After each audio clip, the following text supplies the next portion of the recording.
Bilaspur law academy की online classes में आपका स्वागत है।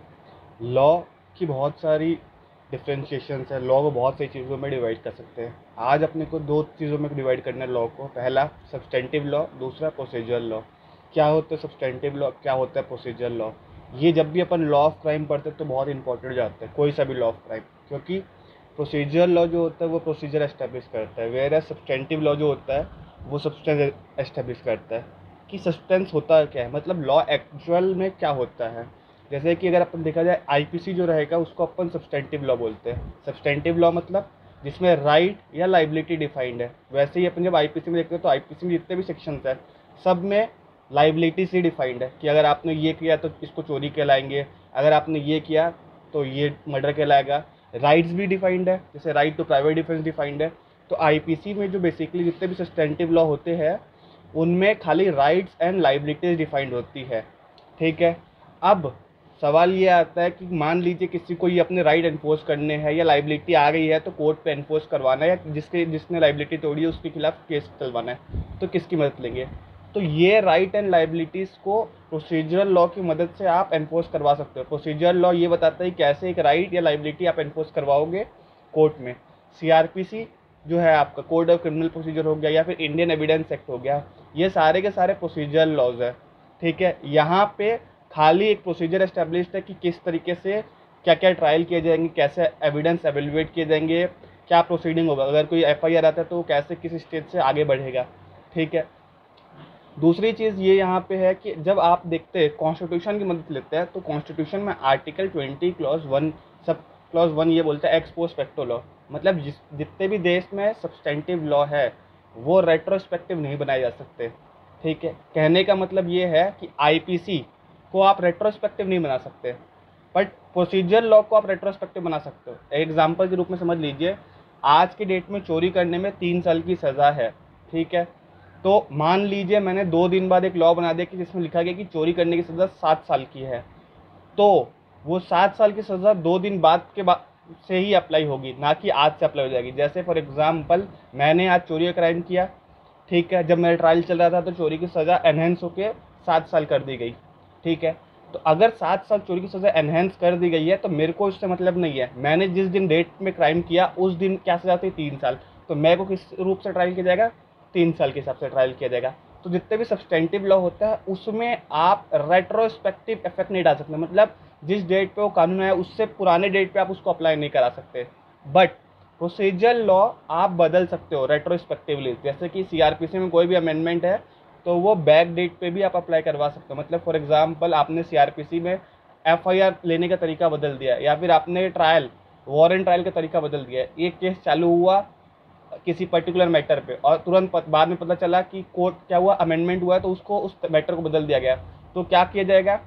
मैटर जो बदला गया है, जो प्रोसीडिंग बदली गई है, वो नए केस पे आपको अप्लाई करनी पड़ेगी। ठीक है। और पेंडिंग केसेस पे भी आप अप्लाई कर सकते हो। ऐसा नहीं खाली आप नए केस पे अप्लाई करोगे, पेंडिंग केसेस पे भी आप ये चीज़ को अप्लाई कर सकते हो। तो यही एक अंतर होता है प्रोसीजरल और सब्सटेंटिव लॉ में।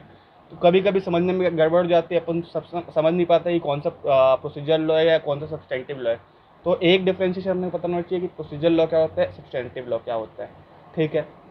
दूसरा सवाल ये आता होगा आपके मन में कि आप लोग पढ़ चुके हो कि एक्ट, कोड, रूल, रेगुलेशंस ये सब जगह दिखे जाते हैं, बट बहुत कम जगह ही आपको देखने को मिलता है कोड। जैसे आईपीसी इंडियन पिनल कोड हो गया तो उसमें वर्ड कोड यूज़ हुआ है। ठीक है। Code of civil criminal procedure हो गया, कोड यूज़ हुआ है। कोड ऑफ सिविल प्रोसीजर हो गया, कोड हो गया। इंडियन बैंक्रप्सी कोड हो गया, तो ये कोड हो गया। बट इसके अलावा आपको कोई भी एग्जांपल नहीं मिलेगा जहाँ पे वर्ड कोड का यूज़ है, सब जगह एक्ट का यूज़ हुआ है। तो इसके पीछे क्या लॉजिक था? खाली बाकी सब जगह एक्ट, यहाँ पे कोड, तो इसके पीछे कुछ लॉजिक होगा कि ऐसे ही लगा था नाम रख दिया? नहीं, ऐसे ही नाम नहीं रखा गया, इसके पीछे एक लॉजिक था। लॉजिक ये था कि एक्ट से नए राइट्स एंड लाइबिलिटीज क्रिएट होते हैं, मतलब कि जो पहले नहीं थे वो अब एग्जिस्टेंस पे ला रहे हैं। मतलब जो कोई चीज़ पहले नहीं थी उनको एग्जिस्टेंस पे अगर आप ला रहे हो तो वो एक्ट कहलाएगा। और कोड क्या होगा? पहले से ही predetermined right and regulations को एक जगह कोडिफाइड किया जा रहा है, मतलब पहले से ही लॉ जो था उसको कोडिफाइड किया जा रहा है। तो आईपीसी केस में, आईपीसी जैसे 1860 में आया था, तो इसका ये मतलब नहीं है कि 1860 से पहले कोई क्राइम नहीं होता था। ठीक है। तो 1860 से पहले भी क्राइम होता था, बट उसको गवर्न किस तरीके से किया जाता था? इंग्लिश लॉज हो गए, मुगल लॉज हो गए, मुस्लिम लॉज हो गए, उसके रूप में आप कह सकते हो गवर्न किया जाता था। बट 1860 का जितने भी लॉ थे सारे को मर्ज किया गया और उसको एक आईपीसी बनाया गया। वैसे ही कोड ऑफ क्रिमिनल प्रोसीजर भी है। तो मतलब कि इनके लिए पहले से प्रोसीजर एस्टेब्लिश्ड है, बस बाद में क्या किया गया, सबको एमालगमेट किया गया एक ही जगह में, इसलिए इनका नाम पे रख दिया गया कोड। और बाकी जो भी एक्ट है उसमें एक्ट का नाम इसलिए दिया जाता था क्योंकि एक्ट नई राइट्स को क्रिएट कर रहा है, नई लाइब्रेरीज को क्रिएट कर रहा है, ठीक है, इसीलिए इस तरीके से चीज़ें कही गई, ठीक है। अब अपन देख लेते हैं अपना टॉपिक जो है कि आज अपने को क्या पढ़ना है। आज अपने को पढ़ना है कोड ऑफ क्रिमिनल प्रोसीजर, ठीक है। ये पहली इंट्रोडक्टरी क्लास है कि कोड ऑफ क्रिमिनल प्रोसीजर क्या होता है। तो कोड ऑफ क्रिमिनल प्रोसीजर में बहुत सारी चीज़ें दी गई है, बहुत काम की चीज़ें हैं। समरी ट्रायल क्या होता है, बेलेबल ऑफेंस क्या होता है, ये क्या होता है, वो क्या होता है। तो आज मैं क्लास को ज़्यादा डीप पे ना ले जाके मैं खाली चीज़ें समझाऊँ कि बेसिक वर्ड टर्मिनोलॉजी एक्ट पे जो यूज़ की गई है वो क्या क्या है, ठीक है। तो वो टर्मिनोलॉजी क्या क्या है ये मैं आपको बताऊंगा, ठीक है। और ये एक्ट की एप्लीकेशन क्या है, एक्सटेंड क्या है, ये मैं बताऊंगा, ठीक है। उसके बाद अपन डिटेल में धीरे धीरे देखेंगे क्या क्या क्या होता है, कि किस चीज़ से क्या निकलेगा, किस चीज़ से क्या समझ में आएगा। सबसे पहले अगर देख लीजिए जाए तो इस एक्ट को पूरे ऑल ओवर इंडिया में अप्लाई किया गया, ठीक है। अभी आप लोग के बेरेक में लिखा हुआ कि except state of Jammu and Kashmir, but नहीं, जैसे ही जम्मू एंड कश्मीर अपने को पता है 2019 में जम्मू एंड कश्मीर को इंडिया का पार्ट मान लिया गया, तो ये एक्ट भी जम्मू एंड कश्मीर पे अप्लाई होगा, ठीक है। बट इसके अलावा ये दो जगह ये एक्ट अप्लाई नहीं होता। कहाँ कहाँ?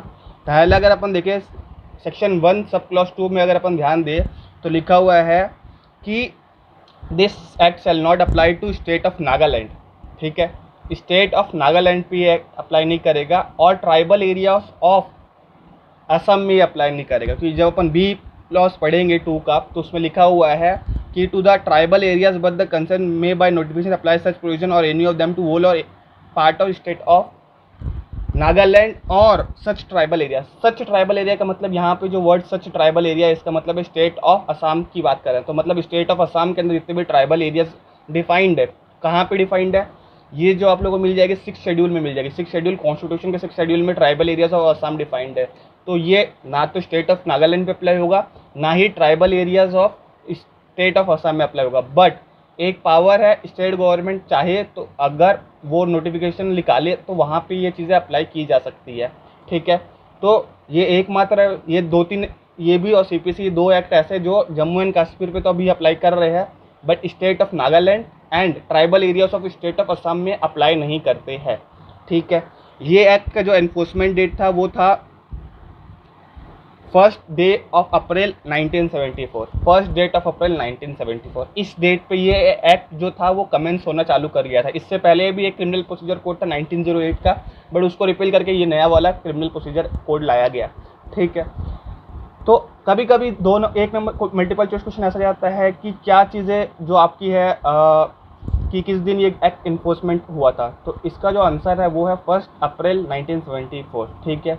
अब उसके बाद जुरिस्डिक्शन के ऊपर कभी कभी चीज़ें पूछ जाता है कि जुरिस्डिक्शन कहाँ पे, तो अपन हमेशा जम्मू एंड कश्मीर सोच लेते हैं, बट नहीं, इस वाले एक्ट के लिए पर्टिकुलरली क्या होगा, स्टेट ऑफ असम की tribal areas and state of Nagaland, ठीक है। अब अपन जाते हैं डेफिनेशन क्लॉज में। डेफिनेशन क्लॉज हमेशा मैंने बताया है कि एक इंपॉर्टेंट रोल प्ले करता है डेफिनेशन क्लॉज हमेशा, ठीक है। इसमें पहली डेफिनेशन क्लॉज है बेलेबल ऑफेंस क्या होता है, ठीक है।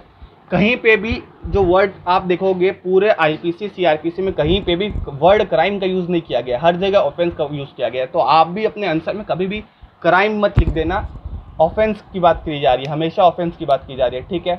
तो अब ये बेलेबल ऑफेंस क्या होता है, मैं आप लोगों को पहले डिफरेंशिएशन ये बताता हूँ कि बेलेबल ऑफेंस और नॉन बेलेबल ऑफेंस में ये अंतर होता है कि बेलेबल ऑफेंस में आपको जो राइट है बेल का, वो आपका राइट है। मतलब कि आप अगर बेलेबल ऑफेंस के अंदर कोई भी ऑफेंस कर रहे हो तो वहाँ पे आपका जो बेल लेना है, बेल लेना एक अधिकार है जिसको आप पुलिस को से भी ले सकते हैं, पैसे दिए बेल दे के छूट गए बेलेबल ऑफेंस। मतलब यहाँ पे बेल जो है वो राइट की तरह काम करता है। आपको ऐसा नहीं है कि आपको कहीं मेहनत करनी पड़ेगी, कोर्ट जाना पड़ेगा, ये करना पड़ेगा। पुलिस को आपने अमाउंट दिया और आप बेल पर छूट गए।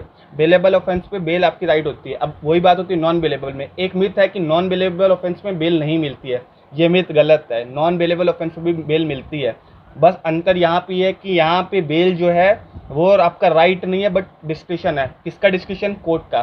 तो मतलब जहाँ बेलेबल ऑफेंस में आपको पुलिस भी बेल दे सकती थी, नॉन बेलेबल ऑफेंस पे पुलिस बेल नहीं दे सकती, कोर्ट की डिस्क्रिप्शन है, कोर्ट चाहे तो आपको बेल दे, कोर्ट चाहे तो आपको नहीं दे। बेलेबल ऑफेंस पे आपको मिलना ही मिलना था, नॉन बेलेबल ऑफेंस पे ये राइट के ऊपर बात, नॉन बेलेबल ऑफेंस पे ये कोर्ट के डिस्क्रिप्शन के ऊपर आ जाती है। तो एक चीज़ आपके लिए मैंडेटरी है कि आपको बेल मिलेगी मिलेगी बेलेबल ऑफेंस पे, और नॉन बेलेबल ऑफेंस पे अगर आपका कोर्ट जो जिस मजिस्ट्रेट के पास वो मैटर गया है वो चाहे तो ही आपको बेल देगा, मतलब उसकी डिस्क्रिप्शन इंपॉर्टेंट रोल प्ले करती है। तो आप लोग लिख सकते हैं बेलेबल ऑफेंस के साथ राइट टू बेल, और नॉन बेलेबल के साथ आप लिख सकते हैं डिस्क्रिप्शन ऑफ अ कोर्ट। ठीक है, अब अगली डेफिनेशन में आ जाते हैं अपन, जो बात करती है चार्ज की। चार्ज क्या होता है? चार्ज एक बहुत इंपॉर्टेंट चीज़ है, जब अपन देखेंगे कि एक इंपॉर्टेंट चीज़ प्ले करता है। चार्ज क्या होता है? बेसिकली चार्ज की डेफिनेशन में ज़्यादा कुछ डिफाइंड नहीं है। चार्ज का मतलब यहाँ पे लिख दे, charge include more than one charges. कहने का मतलब चार्ज का मतलब यहाँ पे ये है कि सपोज आप कर लीजिए आपने कोई एक ऑफेंस किया है, ठीक है, मैं एक एग्जांपल ले लेता हूँ, आईपीसी का एग्जांपल ले रहा हूँ। आपने थेफ्ट किया है, थेफ्ट डिफाइंड है सेक्शन 378 के अंदर। तो चार्ज से आपकी चार्जशीट बनती है। चार्जशीट आपने सुनी होगी, पुलिस जो होती है वो मजिस्ट्रेट को देती है चार्जशीट। चार्जशीट में क्या लिखा होता है कि आपने कौन कौन से क्राइम करे। तो चार्ज का यहाँ मतलब है कि आपने कौन कौन से क्राइम किए हैं। तो सेक्शन 378 का चार्ज आपके ऊपर लग गया। मैंने बताया था एग्जांपल, अगर आपने थेफ्ट किया है तो आपके ऊपर कौन सा चार्ज लगा है? 378 का। साथ में आपने शायद तक किसी को कह सकते हैं आपने मर्डर, अटेम्प्ट टू मर्डर भी किया हो तो चार्ज 307 का लग जाएगा। तो इस तरीके से जितने भी क्राइम आप करोगे, जितने भी ऑफेंस आप करोगे आईपीसी के अंदर डिफाइंड, वो सारे सेक्शन इंडिपेंडेंट सेक्शन चार्ज कहलाएंगे और कंबाइंडली वो चार्ज के अंदर ही आएंगे। मतलब आपके ऊपर इतने चार्ज लगे, तो कोई भी अगर आपको बोले कि ये आपके ऊपर कितने चार्ज लगे, तो चार्ज का मतलब बेसिकली होता है कि कौन कौन से नंबर ऑफेंस जो है, नंबर मतलब सेक्शन नंबर ऑफेंस आपने किए हैं। ठीक है, तो चार्ज शीट पे बेसिकली आपकी डिटेल लिखी होती है कि कौन कौन से ऑफेंस आपने किए हैं। तो चार्ज का मतलब होता है ऑफेंस। ठीक है, अगली चीज़ है कॉग्निजेबल ऑफेंस, जो डिफाइंड है सी में। ठीक है, कॉग्निजेबल ऑफेंस का मतलब ये है कि जिस केस में पुलिस ऑफिसर अरेस्ट कर सकता है विदाउट वारंट। बहुत सिंपल डेफिनेशन है। फर्स्ट शेड्यूल में जो भी ऑफेंस डिफाइंड है, जहाँ पे पुलिस ऑफिसर आपको बिना वारंट के अगर आपको अरेस्ट कर ले, वो चीज़ कहलाएगी कॉग्निजेबल ऑफेंस। और जस्ट इसका उल्टा जो होगा नॉन कॉग्निजेबल, जहाँ पे पुलिस आपको बिना वारंट के अरेस्ट नहीं कर सकती। ठीक है, तो यहाँ पे कभी कभी ये मिथ होता है कि कॉग्निजेबल छोटा होता है और नॉन कॉग्निजेबल बड़ा ऑफेंस होता है। ऐसा कुछ नहीं है, आपको इतने में डीप में नहीं जाना है। क्यों? रीज़न बिंग, डीप में नहीं जाने का कारण ये है कि फर्स्ट शेड्यूल भी तो लिखा हुआ है। फर्स्ट शेड्यूल में अगर कोई बड़ा ऑफेंस डिफाइंड है तो वहाँ पे आप क्या करोगे?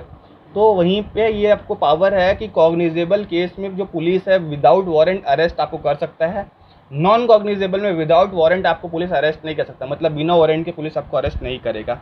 ठीक है, अब हम आ जाते हैं अगली डेफिनेशन पे। अगली डेफिनेशन बात करते हैं कंप्लेंट की। ठीक है, तो सेक्शन 2D में आप लोग का कंप्लेंट डिफाइंड है। अब कंप्लेंट क्या होगा? जो आप में से करते हैं कंप्लेंट, आप लोग को कोई दिक्कत हुई तो आप लोगों ने कंप्लेंट कर दी, ये इसमें नहीं है। सीआरपीसी में कंप्लेंट का मतलब क्या होगा?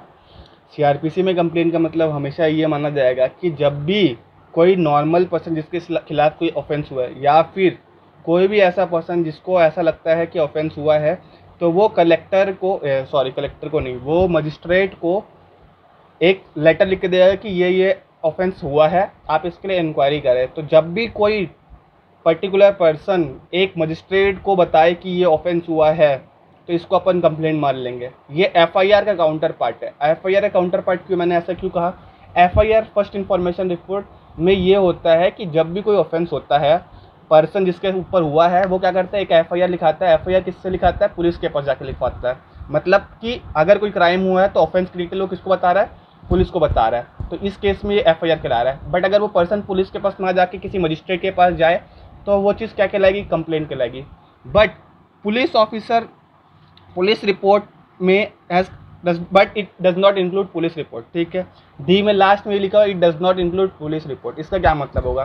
क्योंकि पुलिस रिपोर्ट की चीज़ें तो एफआईआर कहलाएगी, तो कैसे आप इस कैटेगरी में डाल दोगे? तो पुलिस के पास अगर आप कोई इन्फॉर्मेशन देते हो, वो उसके ऊपर कोई रिपोर्ट बनाती है, वो हमेशा एफआईआर का पार्ट फॉलो करेगी। बट जब आप एक पर्सन है, वो अगर कोई केस इन्फॉर्म करे किसको? आपके इस मजिस्ट्रेट को, ठीक है, तो उस केस पे ये कंप्लेंट कहलाएगी। बट यहाँ पे एक एक्सेप्शन है कि पुलिस रिपोर्ट कब कंप्लेंट मानी जा सकती है। ठीक है, एक और चीज़, कंप्लेंट जो लिखवा रहा है वो कंपेलेंट कहलाएगा।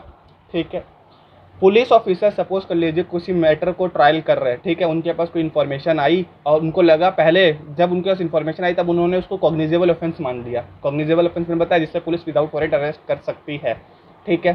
ट्रायल करने के बाद समझ में आया नहीं यार ये तो कॉग्निजेबल ऑफेंस नहीं है, नॉन कॉग्निजेबल ऑफेंस है। जैसे उनको लगा कि ये नॉन कॉग्निजेबल ऑफेंस है, ये मैटर जब अपन सीआरपीसी में आगे देखेंगे तो नॉन कॉग्निजेबल जितने भी मैटर्स होते हैं उसमें मजिस्ट्रेट की परमिशन लगती है। क्योंकि क्यों लगती है, रीजन भी कॉग्निजेबल केस में बिना वारंट के आप अरेस्ट कर सकते हो, मतलब आप ट्रायल में आगे बढ़ सकते हो, मतलब जितनी भी आपकी इन्वेस्टिगेशन है आप उसमें आगे बढ़ सकते हो। बट नॉन कॉग्निजेबल ऑफेंस पे आपको मजिस्ट्रेट की परमिशन लगती है अरेस्ट के लिए, मतलब आप आगे ही नहीं बढ़ सकते केस के। तो क्या होगा, जैसे ही किसी पुलिस ऑफिसर के पास कोई इन्फॉर्मेशन आई और उसको पहले प्री हैंड ये लगता है कि वो आपका कॉग्निजेबल मैटर है, तो उसने कॉग्निजेबल मैटर के हिसाब से स्टार्ट करा, बाद में जब फैक्ट क्लियर हो तो उसको लगता है नॉन कॉग्निजेबल है, तो अब उसको क्या करना पड़ेगा, अब उसको मजिस्ट्रेट की परमिशन लेनी पड़ेगी। और जैसे ही उसने मजिस्ट्रेट को ये चीज़ बताई तो नॉर्मल केसेस में ये पुलिस रिपोर्ट कहलाती, एफआईआर कहलाता, बट इस केस में ये कंप्लेंट कहलाएगी। तो इसी केस में जो पुलिस रिपोर्ट है वो कंप्लेंट के रूप में कहलाएगी और पुलिस जो है पर्टिकुलर वो ऑफिसर वो कंप्लेंट कहलाएगा। फिर से एक और बता देता हूँ, नॉर्मल केस में पुलिस रिपोर्ट कभी भी कंप्लेंट नहीं बन सकती, बट अगर एक पुलिस ऑफिसर ने कोई केस इनिशिएट करा, उसको ये लगता है कॉग्निजेबल केस है एट स्टार्ट, बट बाद में जब फैक्ट्स क्लियर होते हैं उसको बाद में समझ में आता है कि नहीं ये कॉग्निजेबल केस नहीं, ये नॉन कॉग्निजेबल है, तो वो कहाँ पे जाएगा, वो आपके मजिस्ट्रेट को इन्फॉर्म कर देगा इस चीज़ के बारे में। और उस इन्फॉर्मेशन को अपन पुलिस रिपोर्ट ना बोल के अपन क्या बोलेंगे, कंप्लेंट बोलेंगे, और पुलिस ऑफिसर वहाँ पे कंप्लेंट बन जाएगा। ये इसलिए किया जाता है क्योंकि नॉन कॉग्निजेबल केसेस में पुलिस की जो पावर होती है वो कम होती है, क्योंकि वहाँ पे उसको मजिस्ट्रेट से परमिशन लेनी पड़ती है क्या बोलते हैं अरेस्ट करने के लिए, ठीक है। अब अगला एग्जांपल आ जाता है हाई कोर्ट, ठीक है। अब हाई कोर्ट समझाने की तो वैसे ज़रूरत नहीं है, बट ठीक है, हाई कोर्ट होता क्या है, हाई कोर्ट हर स्टेट में एक हो सकता है, किसी यूनियन टेरेटरी में भी हो सकता है, जैसे दिल्ली में है, चंडीगढ़ में खुद का नहीं है, बट कह सकते हो चंडीगढ़ में, पंजाब एंड हरियाणा का है, ठीक है। तो स्टेट में हो सकता है, छत्तीसगढ़ में, या किसी दो स्टेट का एक भी हो सकता है। जैसे कि आपको पता है कि महाराष्ट्र में गोवा और महाराष्ट्र का दोनों का ही मुंबई में ही हाई कोर्ट है, ठीक है। अब उसके बाद अगली डेफिनेशन है इंडिया। इंडिया की डेफिनेशन लिखा, India means the territory to which the code extend, जहाँ जहाँ ये कोड एक्सटेंड करेगा वहाँ वहाँ इंडिया माना जाएगा। तो मतलब जम्मू एंड कश्मीर इंडिया का पार्ट है, बट वो स्टेट ऑफ नागालैंड और स्टेट ऑफ असम के ट्राइबल एरिया जहाँ पे अभी भी स्टेट गवर्नमेंट ने नोटिफिकेशन नहीं डाला वहाँ पे ये कोड अप्लाई नहीं करेगा, ठीक है। अगली डेफिनेशन है inquiry. Inquiry means every inquiry other than a trial conducted under this code by a magistrate or a court, ठीक है। तो इंक्वायरी ट्रायल नहीं होगी, और इंक्वायरी कौन करेगा, तो कभी कभी एक आपके जुडिशरी के पेपर में ये पूछा जाता है कि इंक्वायरी करने वाला अधिकारी कौन है, तो इंक्वायरी करने वाला अधिकारी कौन होगा, मजिस्ट्रेट होगा, ठीक है। तो इंक्वायरी के अंदर क्या नहीं आएगा, ट्रायल नहीं आएगा। ट्रायल क्यों नहीं आएगा, क्योंकि ट्रायल एक बड़ा स्टेज होता है, ठीक है। सबसे पहला स्टेज आपको कह सकते हो कि इंक्वायरी हो सकता है या ट्रायल हो सकता है, ठीक है। इंक्वायरी जब कंप्लीट हो जाएगी, देखिए इंक्वायरी और ट्रायल एक ही स्टेज के दो, मतलब कि आप कह सकते हो दो रोड ब्लॉक्स है। पहले या तो इन्वेस्टिगेशन होगी, इन्वेस्टिगेशन आपका पुलिस ऑफिसर करेगा, इंक्वायरी आपका मजिस्ट्रेट करेगा, ठीक है। उसके बाद दोनों का जब प्रोसीजर चालू होगा, जब केस को कोर्ट एक्सेप्ट कर लेगा तब ट्रायल चलता है, ठीक है। तो इसीलिए यहाँ पे ट्रायल को नहीं लिया गया। इंक्वायरी क्या है, एक काउंटर पार्ट है इन्वेस्टिगेशन का। सेम चीज़, अगर कोई इन्फॉर्मेशन आई पुलिस रिपोर्ट के माध्यम से, मतलब एफआईआर के माध्यम से, तो उस चीज़ का इन्वेस्टिगेशन कौन करेगा, पुलिस ऑफिसर। बट किसी ने डायरेक्टली मजिस्ट्रेट को कंप्लेन कर दिया है, वहाँ पे क्या होगा, वहाँ पे ये चीज़ होगी, मजिस्ट्रेट के पास जाएगा तो वहाँ पे वो इंक्वायरी करेगा, ठीक है, कि क्या ऑफेंस हुआ भी है कि नहीं हुआ है। इन दोनों के बाद अगर पुलिस को या मजिस्ट्रेट को ये लगता है कि इस मैटर पे केस किया जा सकता है, मतलब कि इसमें कोई प्री डिटरमाइंड सबूत है, प्राइम फेसाई लग रहा है कि केस में दम है, तब वो ट्रायल की तरफ बढ़ेगा। इसीलिए यहाँ पे ट्रायल को इंक्लूड नहीं किया गया है किसमें, इंक्वायरी के वर्ड में, ठीक है। अब अगली चीज़ जो है वो इन्वेस्टिगेशन है, जैसे मैंने बता चुका था कि investigation include under collection of evidence conducted by police officer or by any person other than a magistrate who is authorised by magistrate, ठीक है। तो वही मैं बताया कि जो इन्वेस्टिगेशन है वो पुलिस ऑफिसर करेगा। तो ये जुडिशरी में कभी कभी पूछ लेता है, आप लोग को जुडिशरी भी पढ़नी होगी आगे, किसी किसी को जो जज बनने का एम है। तो इंक्वायरी करने वाला अधिकारी मजिस्ट्रेट है, एक नंबर का क्वेश्चन हो सकता है, और इन्वेस्टिगेशन करने वाला अधिकारी जो है वो पुलिस ऑफिसर है। तो पुलिस ऑफिसर हमेशा इन्वेस्टिगेशन करेगा और मजिस्ट्रेट हमेशा आपका इंक्वायरी करेगा। अगली चीज़ है जुडिशियल प्रोसीडिंग। जुडिशियल प्रोसीडिंग का मतलब है include any proceeding in the course of which evidence is or may legally taken on oath. Judicial proceeding का मतलब है जब किसी प्रोसीडिंग में आप सबूत लेते हो ऑन ओथ, उसको अपन जुडिशियल प्रोसीडिंग कहते हैं। अगर मोटा मोटा अगर समझना चाहे तो जुडिशियल प्रोसीडिंग वो चीज़ कहलाएगी जिसमें आप सबूत कलेक्ट करते हो, ये आपकी जुडिशियल प्रोसीडिंग कहलाएगी। उसके बाद आ जाता है अपन लोकल जुरिस्डिक्शन। ठीक है, लोकल जुरिस्डिक्शन, वर्ड जुरिस्डिक्शन बहुत इंपॉर्टेंट रोल प्ले करता है कहीं पे भी, किसी भी एक्ट में वर्ड जो आपका ये है जुरिस्डिक्शन बहुत इंपॉर्टेंट रोल प्ले करता है। क्यों प्ले करता है important role jurisdiction? Because jurisdiction decide करता है कि किस जुरिस्डिक्शन वर्ड का मतलब क्या होता है। जुरिस्डिक्शन वर्ड का मतलब ये होता है किसी भी केस को एक कोर्ट द्वारा सुनने की पावर को अपन जुरिस्डिक्शन कहते हैं। जैसे सपोज कर लीजिए, आप लोग एक एग्जाम्पल सुनते थे, मतलब कि बहुत बार सुने कि कोई पर्टिकुलर पर्सन गया पुलिस के पास, के साथ चोरी हुई है, तो पुलिस स्टेशन वाला बोलता है नहीं ये मेरे थाने के अंदर नहीं आता है। इसका क्या मतलब हुआ? इसका ये मतलब हुआ कि उस थाने के पास उस पर्टिकुलर मैटर को हियर करने की पावर नहीं है। ठीक है, तो क्या होता है, वो आपको सही थाने पे भेजता है कि हाँ इस थाने का ये मैटर है, आप इस थाने पे जाइए। ठीक है, वैसे ही कोर्ट भी है, कोर्ट भी ऐसा नहीं हो सकता बिलासपुरी कोर्ट रायपुर का मैटर नहीं सुन सकती। तो लोकल जुरिस्डिक्शन का मतलब हर जज की अपनी एक लोकल जुरिस्डिक्शन होती है। 3 तरीके की जुरिस्डिक्शन होती है, मैंने बताया भी था, मैं एक बार और बताऊंगा आगे वाली क्लास में कि क्या होता है। आज अपन खाली बेसिक देख रहे हैं। तो जुरिस्डिक्शन यहाँ पे लोकल जुरिस्डिक्शन मतलब टेरिटोरियल जुरिस्डिक्शन, कि एक जज की कितनी टेरिटरी में जुरिस्डिक्शन हो सकती है। ठीक है, तो उस जज को अपनी लोकल जुरिस्डिक्शन के अंदर ही वो काम करेगा, उसके आगे वो काम नहीं करेगा। अगली चीज़ है मेट्रोपॉलिटन एरिया। मेट्रोपॉलिटन एरिया इसमें लिखा है कि सेक्शन 8 पे रेफर करें। मैं आपको बताया था सेक्शन 8 पे ही लिखा है कि किसी भी शहर जिसकी आबादी 10 लाख से ज़्यादा हो, उसको अगर वहाँ की स्टेट गवर्नमेंट चाहे तो डिक्लेयर कर सकते हैं एज अ मेट्रोपॉलिटन एरिया। अभी तक इस एक्ट के हिसाब से टोटल 5 एरिया मेट्रोपॉलिटन डिक्लेयर हो चुकी है।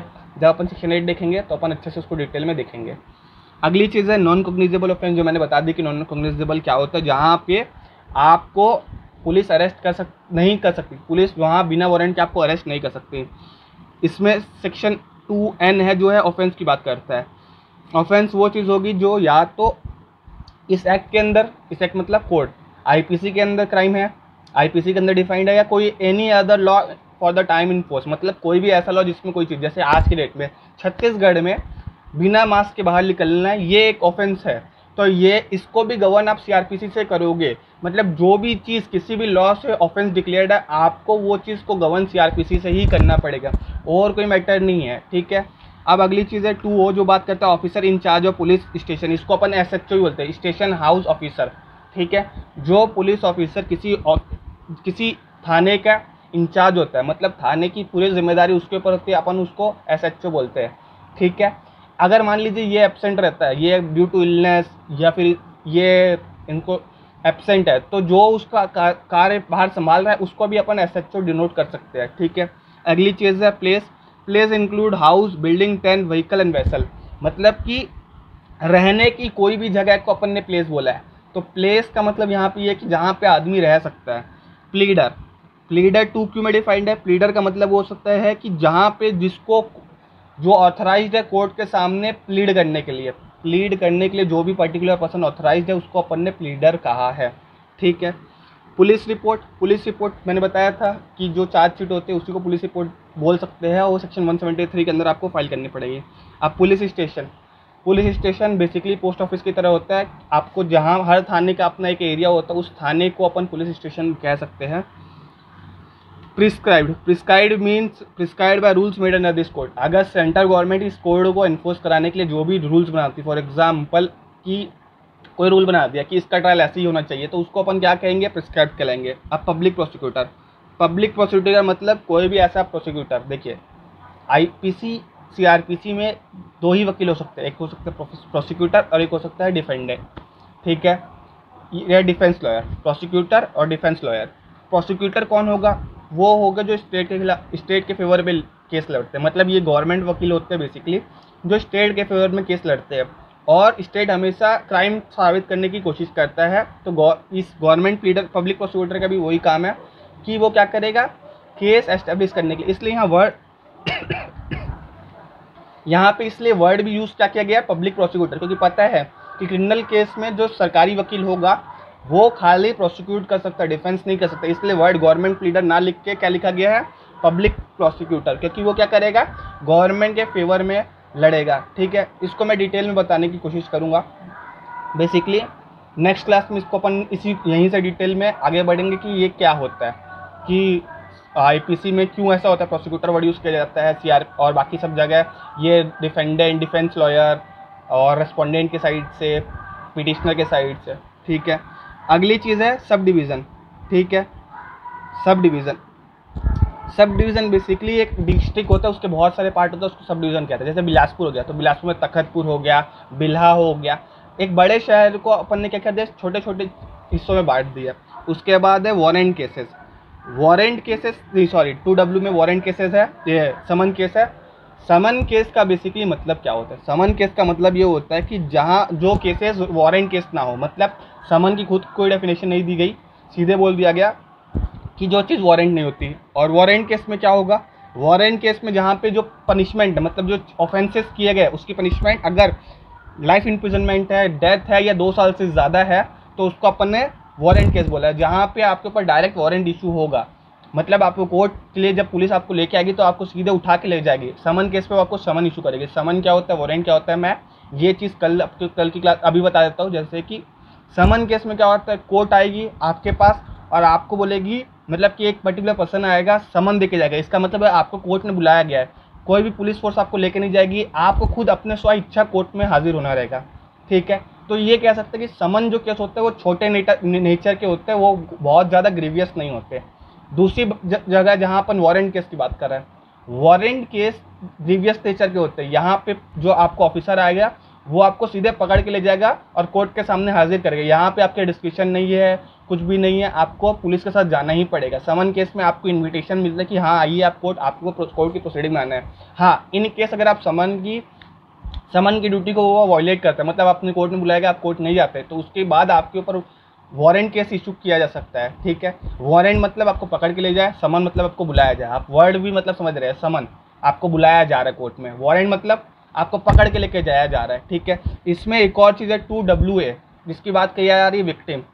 तो 2013 में जब ये निर्भया केस हुए और एसिड अटैक केसेस बढ़ने लग गए देश में, तो 2WA एक नया अमेंडमेंट है जिसमें विक्टिम डिफाइंड है। विक्टिम बेसिकली मतलब विक्टिम खुद हो सकते हैं, अगर इन केस वो मर जाते तो उसके घर वाले। तो बाद में 2013 के बाद से ये लगा कि यार ये क्या एसिड अटैक हो रहा है, रेप हो रहा है, तो इनमें क्या मतलब फाइन पनिशमेंट करो कि जो फीमेल होती है, जो विक्टिम होती है, उसकी तो पूरी लाइफ ख़राब हो चुकी होती है और ना ही उसको कोई मदद है। तो विक्टिम वर्ड को डिफाइन किया इसलिए क्योंकि इस एक्ट में विक्टिम कंपनसेशन स्कीम है। तो क्या किया जाएगा विक्टिम कंपनसेशन स्कीम के रूप में, ये भी कभी कभी क्वेश्चन पूछ देते हैं कि विक्टिम कंपनसेशन स्कीम क्या होती है। तो विक्टिम कंपनसेशन स्कीम के रूप में क्या करी जाएगा, आप उस फीमेल को आप कुछ पैसे दोगे। ठीक है, कुछ पैसे कौन देगा, आप या तो जो पर्टिकुलर ऑफेंडर है उसने जो फाइन जमा किया है वो पैसे कहाँ पे आप सीधे विक्टिम को दे दोगे। तो मतलब कि इतना फाइन लिया जाएगा ऑफेंडर से कि विक्टिम का वापस नेचुरल लाइफ में, मतलब उसको वापस नॉर्मल लाइफ में लाने के लिए जितना पैसा की रिक्वायरमेंट है उसको दिया जाएगा। ठीक है, इसके अलावा इसमें डिटेल प्रोविजंस और है। इसके बाद इसमें लिखा है कि जो भी चीज़ें इस एक्ट में डिफाइंड नहीं है उसके लिए अपने को कहाँ जाना पड़ेगा, आईपीसी में जाना पड़ेगा। तो जैसे यहाँ पे इंजुरी वर्ड डिफाइंड नहीं है तो आईपीसी में जाना पड़ेगा, जो भी वर्ड डिफाइंड नहीं है वो आईपीसी में जाना पड़ेगा। ठीक है, आज का लेक्चर यहीं खत्म। कल का लेक्चर अपन कहाँ से चालू करेंगे, कल का लेक्चर अपन सबसे पहले प्रोसिक्यूशन और डिफेंडेंट से चालू करेंगे, उसके बाद अपन आगे बढ़ेंगे। ठीक है, थैंक यू।